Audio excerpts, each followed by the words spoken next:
1. You are going to listen to a conversation between two people, a customer and a representative of a company which rents cars.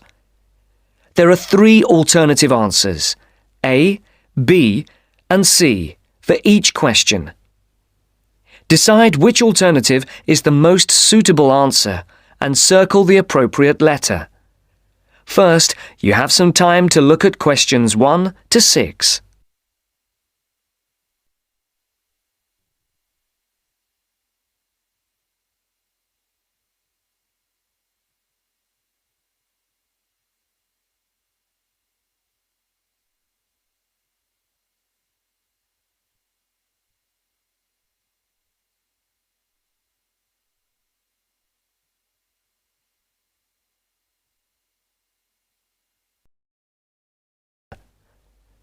Now listen to the first part of the conversation and answer questions 1 to 6. For calling Carline. So that we can best help you, can you please press the star button on your phone now? Thank you. Now choose one of the following 4 options by pressing the buttons on your telephone. Press 1 if you would like to make a car reservation. Press 2 if you would like to talk to someone about a car reservation. Press 3 if you would... Please hold while we put you through to one of our assistants.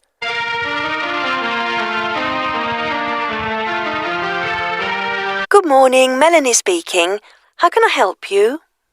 My name is Mr. Maxine, and I booked a car several days ago to be picked up from Heathrow Airport in London, and I'd like to change the booking. I see. Have you got a reference? Yes, I have it here somewhere on a piece of paper. Here it is. It's A for Alpha, C for Charlie, F for Foxtrot, Y for... Yeah. Yes.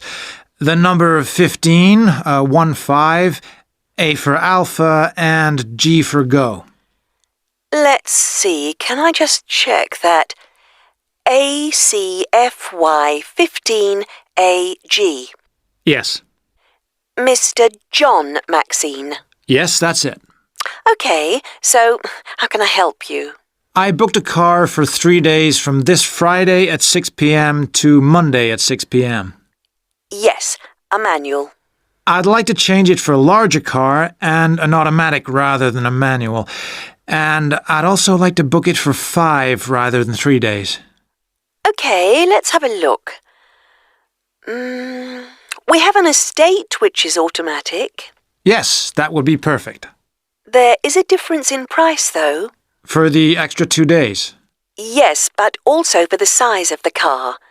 The estate is £15 more expensive per day than the saloon car you have already booked. Okay, and how much extra is it altogether then? That makes it an extra £165. It seems rather expensive. The last time I hired one, it wasn't so much. When was that? Several weeks ago. I see. Speakers continue their conversation. Look at questions 7 to 10.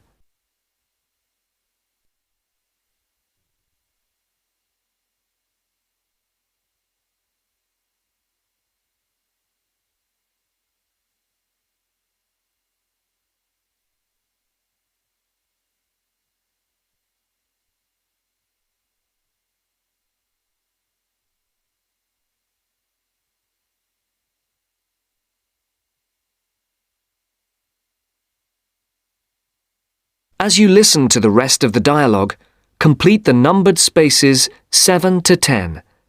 Write no more than 2 words or a number for each space. It's basically because the rates change daily according to the cars available. The estate is the last automatic we have for hire for that period. We have a manual estate which is cheaper, if that would help. No, it has to be an automatic. Okay. Shall I debit your card for the extra £165? Is it possible for me to pay the extra in cash when I pick up the car at the airport? I'm afraid that isn't possible, as there are no facilities for handling cash at that time of the day. That seems odd. It's because the money can't be banked in the evening, and for security reasons, no cash is held on the premises. Okay, you can debit my card. You'll have to give the number to me again. Isn't it logged on the screen? For security reasons, it doesn't come up on the screen when we look at the booking. Any changes, and it has to be entered again. I see. It's 3-4-4-5-9-9-1. 3-4-4-5-9-9-1. 4425 4425 7750. 7750. OK, that has now been authorised. Shall we send the receipt to your Park Vale address? Yes, number 40. Is there anything else I can help you with, Mr. Maxine? No, nothing else, thank you. Have a nice trip. Thank you. Goodbye. End of section 1. 2. You are going to hear a radio program about sport. First, look at questions 11 to 14.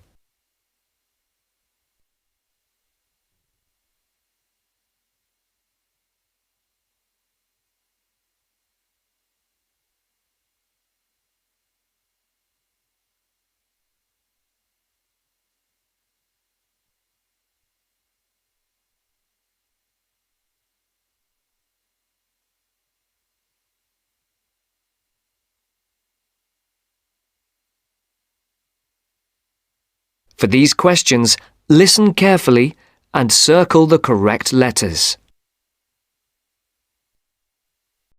Our Mystery Personality of the Week and your chance to win one of our fabulous prizes. Last week's competition generated a huge response, and the first 5 answers pulled out of the bag will receive £100 worth of sports clothes vouchers. And if you didn't win last week, here's another chance. And this week's prize is even bigger. We're giving away 10 prizes of £250 worth of book, music and clothes vouchers to mark the first anniversary of the show on the air. So get your pens ready to take down the address details. Just write the name of the person you think is our mystery personality and send it to Mystery Draw at the address Marcia will give you in just a second. The address will be repeated at the end of the show for those of you who didn't get it. And so it's over to Marcia, who will tell you a few tantalising details about our mystery person this week. Thanks, Mike. Well, here goes.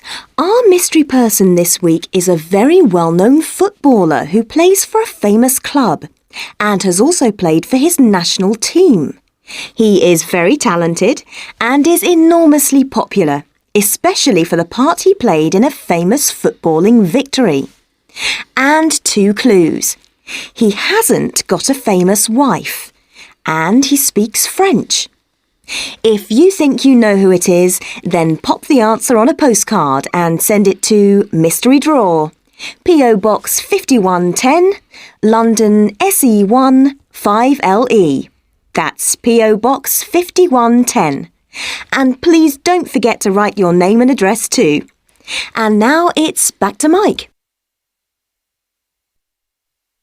Podcast continues. Look at questions 15 to 20.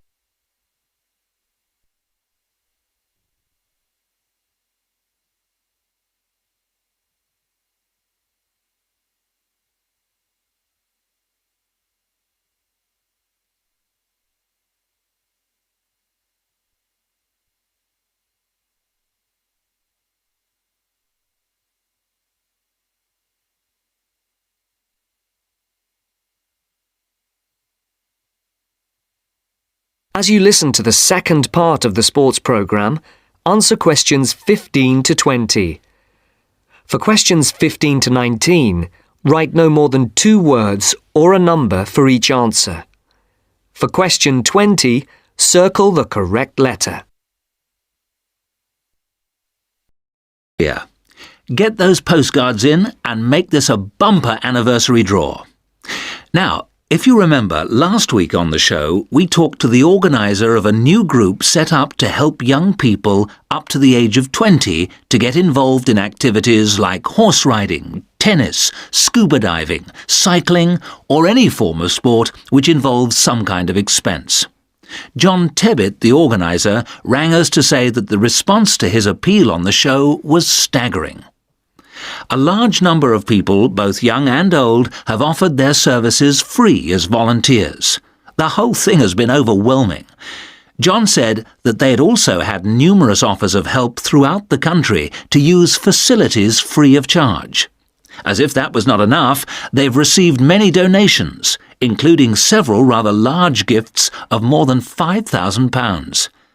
On behalf of John Tebbit, and also of those who will benefit from the generous gifts to the Trust, I would like to say thank you. This week, we're going to talk to a very unusual athlete indeed. Patrick, who is 20 years of age, has been wheelchair-bound for the past 5 years after a motorcycle accident left him paralysed from the waist down. This has not stopped this young man from getting out and about. He's an inspiration to all of us. Patrick has excelled in archery, beating the best in the field, so much so that he has won sponsorship from leading sports manufacturers, which has now enabled him to devote more time to perfecting his skills. So I would like to introduce you to Patrick, who is going to tell us what this sponsorship means to him. End of section 2.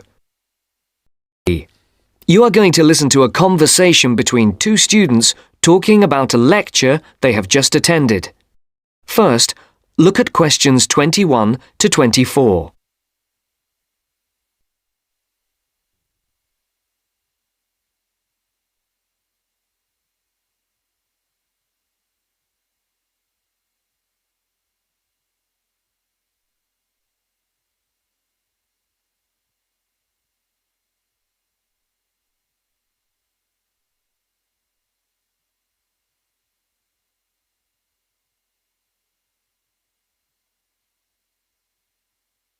There are 4 alternative answers, A, B, C, and D, for each question.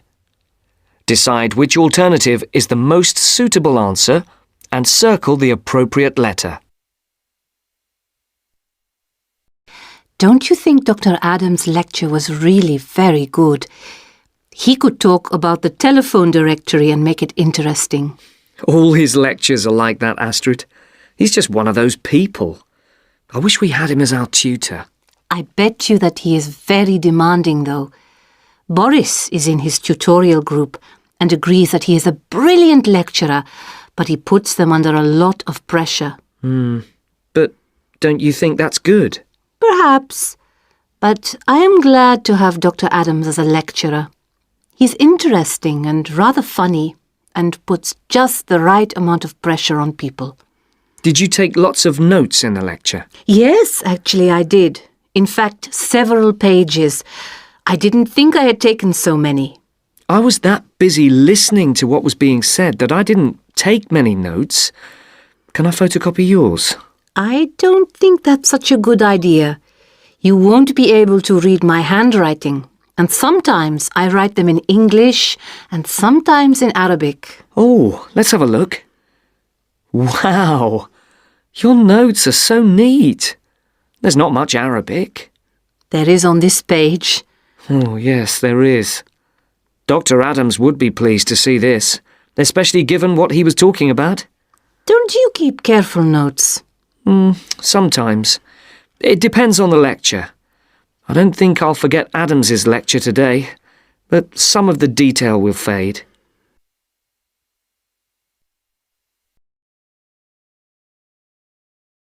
Conversation continues. Look at questions 25 to 30.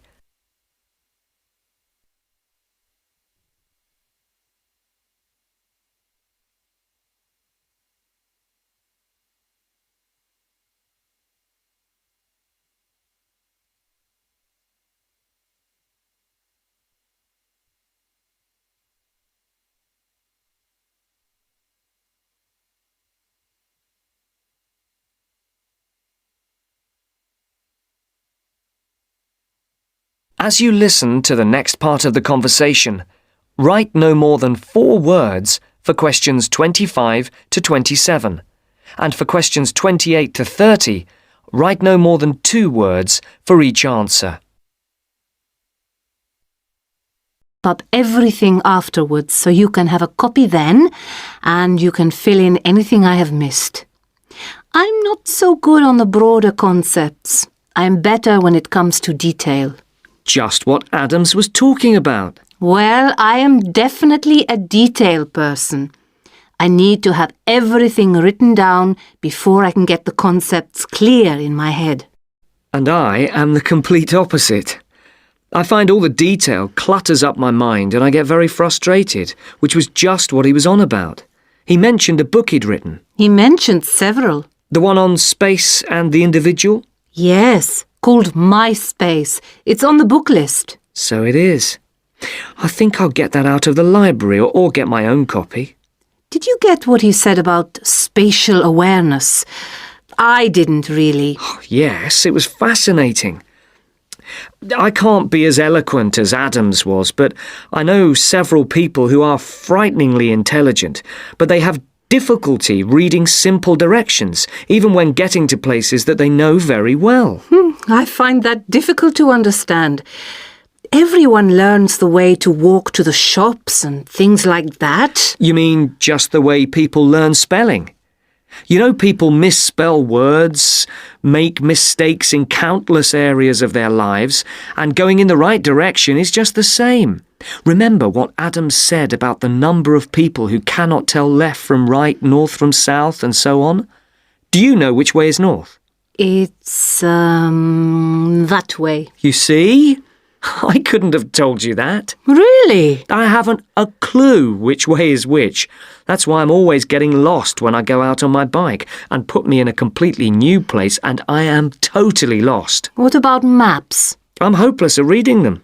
But then you're brilliant at writing essays and getting all the ideas down in the right order, and I don't know where to start. Again, just what Adams was talking about. What we need to do is combine our skills. You teach me to cope with detail, and I'll teach you how to string concepts together. Okay, we can do that. Which way is the library? It's... you're making fun of me. Now turn to section 4.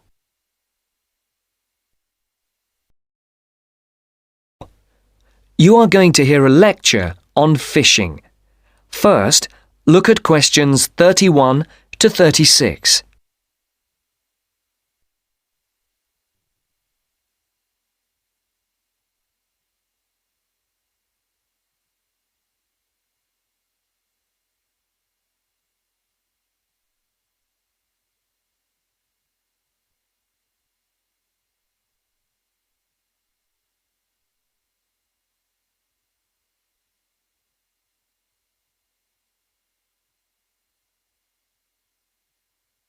As you can see, there are 4 alternative answers, A, B, C, and D, for each question.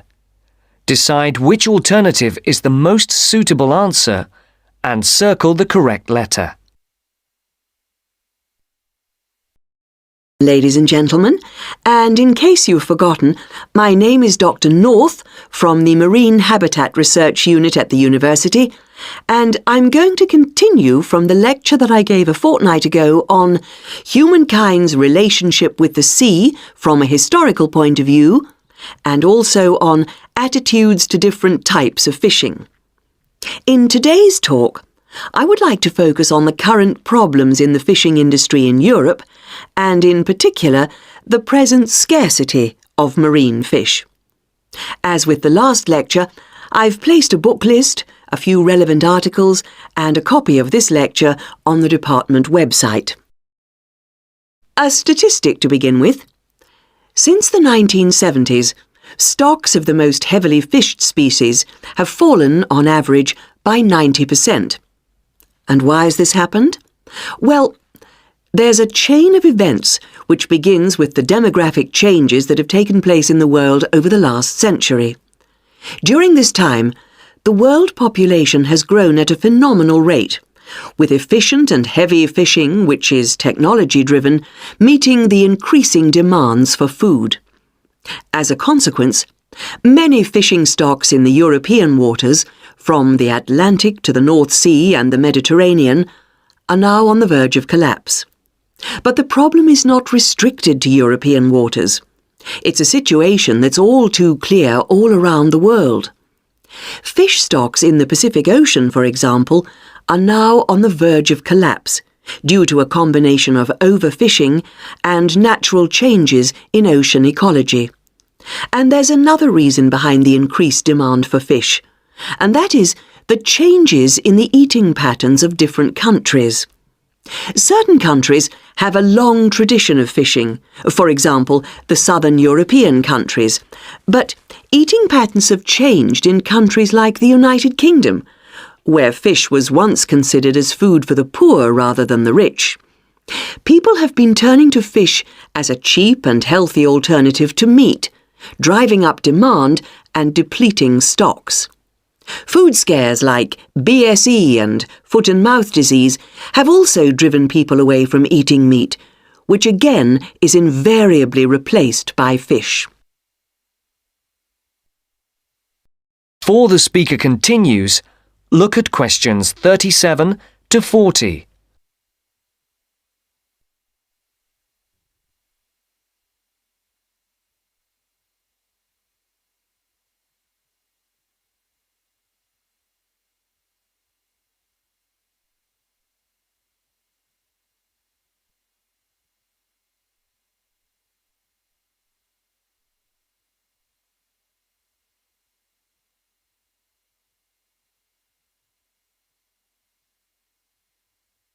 As you listen, complete the table.